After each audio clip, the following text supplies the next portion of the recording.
Next unit है new engineering material, जिसमें lubricants के बारे में पढ़ना है। लुब्रिकेंट्स क्या होते हैं? लुब्रिकेंट्स वो सब्सटेंस होते हैं जो फ्रिक्शन को रिड्यूस करते हैं। जब उन्हें हम दो मेटल सरफेस के बीच में अप्लाई करते हैं तो वो उन मेटल सरफेस के बीच में फ्रिक्शन जो होता है, फ्रिक्शन किस वजह से होता है?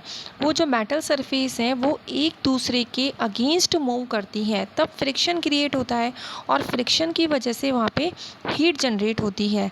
तो यहाँ पर उस फ्रिक्शन को रिड्यूस करने के लिए हम लोग मेटल के सरफेस में ऑयल वगैरह डालते हैं, जिसे हम लुब्रिकेंट कहते हैं, और इसका वर्क होता है फ्रिक्शन को रिड्यूस करना। यहाँ पर एक्चुअली में जो मेटल की सरफेस होती है वो हमें ऐसा लगता है कि दिखने में स्मूथ सी होती है बिल्कुल, लेकिन वो मेटल की सरफेस स्मूथ नहीं होती है। मेटल की जो सरफेस होती है इसमें इस तरीके से पीक और ये वैली प्रेजेंट होती है, यानी कि जिसको हम बोलते हैं, पीक को बोलते हैं एस्पेरिटीज़, और ये जो वैली है उसको हम डिप्रेशन भी बोलते हैं। यानी इस तरह से मेटल की सरफेस होती है, ये पीक हो गई और ये वैली, ये पीक ये वैली, इस तरह से मेटल की सरफेस होती है। तो ऐसे ही क्या होता है कि मेटल की सरफेस जब एक दूसरे के ऊपर मूव करती है, यानी कि जब मशीन में वर्क होता है तो एक metal surface right side move करेगी तो दूसरी मेटल लेफ़्ट साइड। मूवमेंट होता है ना मेटल सरफेस का, एक मेटल इस डायरेक्शन में जा रही है तो दूसरी मेटल। अब क्या होता है, जैसे इनके बीच में इस तरह पीक और वैली प्रेजेंट है, तो क्या होता है कि फ्रिक्शन क्रिएट होता है। तो यहाँ पर क्या होता है, एक जंक्शन क्रिएट होता है। जैसे ये नीचे वाली मेटल है, ये ऊपर वाली मेटल, तो अब इसकी भी क्या होती है, यहाँ पे पीक और वैली प्रेजेंट होती है। जैसे कि फॉर एग्ज़ाम्पल इस तरह से कोई ये है। अब जब ये मेटल वर्क करती है तो इसकी पीक और इसकी वैली, इन दोनों के बीच में क्या होता है, लॉक क्रिएट होता है। अब इसकी वैली और इसकी पीक, यानी कि फाइनली क्या होता है, जब ये मेटल एक दूसरे पे मूव करती हैं तो इस तरह से इनके बीच में लॉकिंग हो जाती है, यानी इनके बीच में इस तरह से जंक्शन क्रिएट हो जाता है आपस में जब वो बाइंड होती हैं, जिसकी वजह से क्या होता है, ये मेटल डैमेज होने लगती है। कुछ टाइम के बाद क्या होता है कि ये मेटल के पार्ट्स वगैरह डैमेज हो जाएंगे, वर्क करना बंद हो जाएगा। तो यहाँ पर फ्रिक्शन क्या होता है, जब मेटल एक दूसरे के अगेंस्ट यहाँ पे वर्क करती हैं तो उनके बीच में फ्रिक्शन क्रिएट होता है, घर्षण होता है, जिससे हीट लिबरेट होती है, और हीट से क्या होता है, मशीन की जो एफिशिएंसी है वो भी कम हो जाती है। तो फ्रिक्शन को रिड्यूस करने के लिए एक ऐसा सब्सटेंस होता है लुब्रिकेंट, जिसको दो मूविंग मेटल सरफेस के बीच में अप्लाई किया जाता है, जो फ्रिक्शन को रिड्यूस करता है, और उससे हम क्या कह रहे हैं, लुब्रिकेंट्स। और ये जो प्रोसेस होता है फ्रिक्शन को रिड्यूस करने का, उसे हम कहते हैं लुब्रिकेशन। एक्चुअली में जो मेटल की सरफेस है वो स्मूथ नहीं होती है, उसमें पीक्स और वैली प्रेजेंट होती है। जब वो मेटल एक दूसरे पे मूव करती हैं तो एक मेटल की पीक और दूसरी मेटल की वैली, इनके बीच में एक जंक्शन क्रिएट होता है, जिसे हम यहाँ पे फ्रिक्शन कह रहे हैं। यानी कि जो मेटल है वो एक दूसरे इजीली वर्क नहीं कर पाती हैं, जिसकी वजह से फ्रिक्शन क्रिएट हो रहा है और हीट लिबरेट होती है। इसकी वजह से मशीन की जो एफिशिएंसी है वो क्या हो जाती है, यहाँ पे रिड्यूस हो जाती है। तो लुब्रिकेंट्स क्या होते हैं, जो फ्रिक्शन को रिड्यूस करते हैं। अब हम बात करें यहाँ पे कि लुब्रिकेंट्स कितने टाइप के होते हैं। तो लुब्रिकेंट्स लिक्विड हो सकते हैं, सेमी सॉलिड हो सकते हैं, या फिर सॉलिड लुब्रिकेंट हो सकते हैं। लिक्विड लुब्रिकेंट की बात करें तो जैसे एनिमल ऑयल हो गया, वेजिटेबल ऑयल हो गया, पेट्रोलियम ऑयल हो गया, या फिर हम कभी कभी सिंथेसाइज भी कर सकते हैं, यानी कि 2 या 3 कंपाउंड की मिक्सिंग करके हम लुब्रिकेंट का फॉर्मेशन कर सकते हैं, जैसे पॉलीग्लाइकॉल, सिलिकॉन, ये सिंथेटिक लुब्रिकेंट्स होते हैं। स्टेट के अकॉर्डिंग इनको हम क्लासीफाई कर रहे हैं, लिक्विड लुब्रिकेंट, सेमी सॉलिड।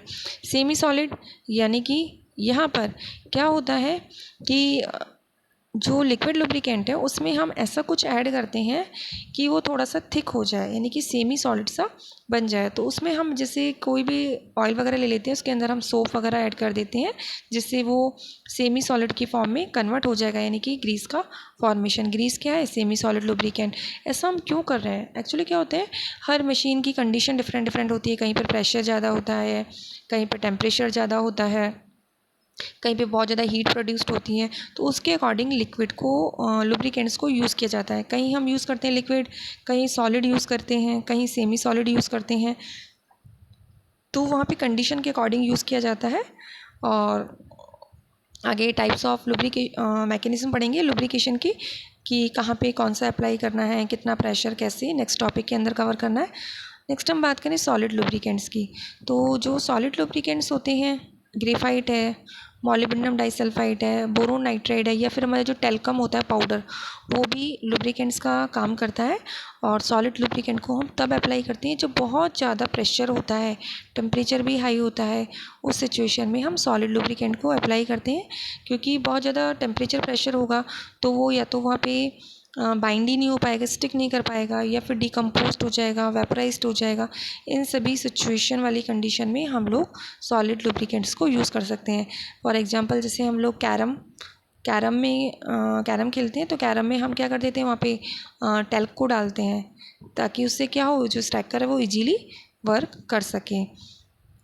अब सॉलिड लुब्रिकेंट में पर्टिकुलर जैसे अगर हम बात करें ग्रेफाइट, तो ग्रेफाइट क्या होता है, ग्रेफाइट एलोट्रॉप होता है किसका, ये कार्बन का एलोट्रॉप होता है, और इसको हम सॉलिड लुब्रिकेंट की तरह यूज़ करते हैं। इसमें एक्चुअली में क्या होता है कि 2 लेयर होती हैं, जैसे सॉलिड उसकी सॉलिड जो लेयर होती है, हेक्सागोनल लेयर होती है, कार्बन की इस तरह हेक्सागोनल लेयर्स होती हैं। अब एक लेयर ये वाली हो गई, एक लेयर ऐसे नीचे, इन दोनों के बीच में जो फोर्स होता है वो वीक वॉन्डरवॉल फोर्स होता है, अट्रैक्शन फोर्स होता है, जो वो प्रेजेंट होता है। ये जो होते हैं इनफ्लेमेबल होते हैं ग्रेफाइट वगैरह, और ये 450 डिग्री सेल्सियस तक स्टेबल होते हैं, और इनको हम मतलब किसी ऑयल के अंदर मिक्स करके भी एज ए लुब्रिकेंट की तरह यूज़ कर सकते हैं। नेक्स्ट है मॉलिब्डेनम डाइसल्फाइड। मॉलिब्डेनम डाइसल्फाइड का फॉर्मूला होता है MOS2। इसमें क्या होता है, सेंटर में तो मॉलिब्डेनम, ऊपर और नीचे यहाँ होता है सल्फ़र। ये मॉलिब्डेनम की एक लेयर होती है, पूरी हेक्सागोनल लेयर, यहाँ भी सल्फ़र की लेयर होती है। तो एक्चुअली में क्या होता है, यहाँ पर मॉलिब्डेनम की भी हेक्सागोनल लेयर होती है और सल्फ़र की भी। तो ये मॉलिब्डेनम की सेंटर में होती है, ऊपर और नीचे सल्फ़र एटम की लेयर प्रेजेंट होती है, सॉलिड फॉर्म में होता है, ये भी इनफ्लेमेबल होता है। इसमें भी जो लेयर के बीच में जो फोर्स होता है वो वीक वॉन्डरवॉल फोर्स होता है, और जो मतलब 2 डिफरेंस होता है सल्फ़र एटम और मॉलिब्डेनम 6.5 एमस्ट्रॉन्ग, इतना डिफरेंस होता है इन लेयर के बीच में। और ये जो स्टेबल होता है 400 डिग्री सेल्सियस टेम्परेचर तक स्टेबल होता है। और ये क्या होता है कि मेटल की सरफेस से क्या हो जाता है, जैसे सॉलिड की फॉर्म में होता है तो जब डालेंगे तो वहीं पे ये क्या कर जाता है, स्टे कर जाता है। नेक्स्ट है मैकेनिज्म ऑफ लुब्रिकेशन, कि ये जो लुब्रिकेशन होता है यहाँ पर कि कैसे होता है, यानी कि लुब्रिकेंट की लेयर कैसी होती है, थिक होती है, थिन होती है, कब हम थिक लेयर वाले लुब्रिकेंट को यूज़ करते हैं, कब थिन, कब सेमी सॉलिड को यूज़ करते हैं, कब सॉलिड को यूज़ करते हैं, ये सारी चीज़ें हमें यहाँ पे कवर करनी है। तो हम बात करें थिक फिल्म लुब्रिकेशन, इसको फ्लूइड फिल्म भी बोलते हैं, हाइड्रोडायनेमिक। थिक इसलिए बोल रहे हैं क्योंकि जो लुब्रिकेंट की लेयर होगी वो थिक होती है, फ्लूइड लिक्विड है, हाइड्रोडायनेमिक का हाइड्रो का मतलब होता है लिक्विड से, और डायनेमिक का मतलब है मोशन, यानी कि लिक्विड, ऐसे लिक्विड की वजह से जो मशीनरी के पार्ट है वो इजीली मोशन करते हैं, इजीली मूव करते हैं यहाँ पर। तो यहाँ पर हम इतना लुब्रिकेंट यूज़ करते हैं इन बिटवीन मेटल सरफेस के कि उसकी जो लेयर है वो 1000 एमस्ट्रॉन्ग होनी चाहिए, यानी कि एक तरीके से अपर लेयर और लोअर लेयर जो मेटल सरफेस की होती है इसके बीच में 1000 एमस्ट्रॉन्ग जितना लुब्रिकेंट प्रेजेंट होना चाहिए, यानी इतनी उसकी थिक लेयर होनी चाहिए। यानी कि टोटली एक तरीके से बोल सकते हैं कि टोटली अपर मेटल और लोअर मेटल एक तरह से सेपरेट होनी चाहिए। अब यहाँ पर हम लोग क्या करते हैं कि कई बार क्या होता है कि ऐसा फ्लूइड बनाना पड़ता है थोड़ा बहुत इतनी लेयर स्टे करवाने के लिए, तो यहाँ पे क्या कर देते हैं कि ऑयल के अंदर कुछ यहाँ पे एंटीऑक्सीडेंट या लॉन्ग चेन पॉलीमर वगैरह ऐड किए जाते हैं ताकि उसकी विस्कोसिटी इंक्रीज हो। क्योंकि थिक फिल्म के लिए ये है कि उसकी थिक लेयर तभी होगी जब वो स्टे करेगा, यानी कि उसकी विस्कोसिटी ज़्यादा होगी। तो विस्कोसिटी इंक्रीज़ करने के लिए हम कभी कभी लुब्रिकेटिंग ऑयल में कुछ बाहर से ऐड कर देते हैं केमिकल, जिससे उसकी विस्कोसिटी इंक्रीज हो जाती हैं। और जो थिक फिल्म लुब्रिकेशन होता है इसको हम जो लाइट वेट की मशीन्स वगैरह होती हैं, वॉच वगैरह होती है, वहाँ पे यूज़ करते हैं। जैसे यहाँ पे इसमें कि ये अपर मेटल, ये लोअर मेटल, इसके बीच में थिक लेयर लुब्रिकेंट्स की प्रेजेंट है, और इस तरह लोड है, लोड की वजह से यहाँ पर क्या हो रहा है, ये यहाँ पर अगर थिक लेयर नहीं होगी तो ये मेटल मेटल एक दूसरे के कांटेक्ट में आएगी और वही फ्रिक्शन क्रिएट होगा। तो फ्रिक्शन को टोटली फिनिश करने के लिए यहाँ पर इसकी थिक लेयर होनी चाहिए। नेक्स्ट है थिन फिल्म। थिन में बस यही है कि इसकी जो लेयर है वो थिन होनी चाहिए। ऐसा कब होता है? जब बहुत ज़्यादा स्पीड हाई होती है, यहाँ पे लोड बहुत ज़्यादा हाई होता है, तो उस सिचुएशन में हम जो लुब्रिकेंट होता है उसकी थिन लेयर यहाँ पे एग्जिस्ट करती है और इतनी लेयर होती है कि एक तरह से इनके बीच में बाउंड्री क्रिएट हो जाती है। मतलब बहुत ही थिन लेयर होती है, सॉरी थिन होती है कि ऊपर वाली मेटल और नीचे वाली मेटल को एक तरह से सेपरेट कर देती है ये यहाँ पर। इसको हम बाउंड्री लुब्रिकेशन भी कहते हैं। और इस टाइप का तब होता है लुब्रिकेशन जब यहाँ पे बहुत ज़्यादा प्रेशर होता है, टेम्परेचर लोड वगैरह बहुत ज़्यादा हाई होता है, तो हम जो भी लुब्रिकेंट डालते हैं वो वहाँ पे उसका ज़्यादा अमाउंट में वहाँ पे स्टे नहीं कर जाता है। सिर्फ ऑयल डाला तो वो फ्लो कर जाता है। लोड बहुत ज़्यादा हाई होता है, प्रेशर बहुत ज़्यादा हाई होता है।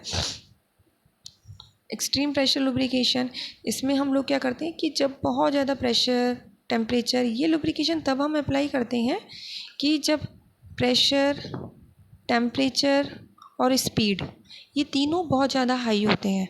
तो उस सिचुएशन, प्रेशर हाई है यहाँ पर तो कोई लुब्रिकेंट जल्दी से वहाँ स्टे नहीं करेगा। टेम्परेचर अगर हाई होता है वहाँ पर तो टेम्परेचर वाली सिचुएशन में क्या होता है कि बहुत ज़्यादा हीट प्रोड्यूस्ड हो रही है वहाँ पे मशीन में, तो जो भी ऑयल वगैरह लिया है वो हो सकता है वेपराइज्ड हो जाए, डिकम्पोज्ड हो जाए। तो ऐसी सिचुएशन में हम लोग यहाँ पर एक्सट्रीम प्रेशर लुब्रिकेशन को अप्लाई करते हैं। इसका मतलब ये होता है कि हम लोग क्या करते हैं कि जो लुब्रिकेंट्स होता है उसके अंदर हम लोग कुछ ना कुछ एडिटिव ऐड कर देते हैं। ऑर्गेनिक एडिटिव ऐड किए जाते हैं जिससे क्या हो कि वो वहाँ पे स्टे कर सके। तो ऑर्गेनिक एडिटिव, लुब्रिकेटिंग ऑयल के अंदर हम ऑर्गेनिक कंपाउंड ऐड करते हैं। ऐसे ऑर्गेनिक कंपाउंड जिसमें क्लोराइड, सल्फ़र, फास्फोरस प्रेजेंट होते हैं, जैसे ये कंपाउंड ऐड करते हैं तो उसका जो लुब्रिकेटिंग ऑयल है उसका बॉइलिंग पॉइंट, मेल्टिंग पॉइंट, ये सारी चीज़ें क्या हो जाती है, इंक्रीज हो जाती हैं। और इसके अलावा क्या होता है, ये जो क्लोराइड, सल्फ़र ये होते हैं ना, ये मेटल के साथ मेटेलिक बॉन्ड का फॉर्मेशन करते हैं, यानी कि वो वहाँ पर स्टिक हो जाएंगे, डिकम्पोज नहीं होंगे और जल्दी से ये वेपराइज नहीं होंगे। ऐसा तब करते हैं हम जब प्रेशर, टेम्परेचर और स्पीड ये तीनों बहुत ज़्यादा हाई होती हैं। उस सिचुएशन में हम लोग एक्सट्रीम प्रेशर लुब्रिकेशन को अप्लाई करते हैं, यानी जो भी लुब्रिकेटिंग ऑयल लिया है उसके अंदर हम ये एडिटिव्स ऐड कर देते हैं।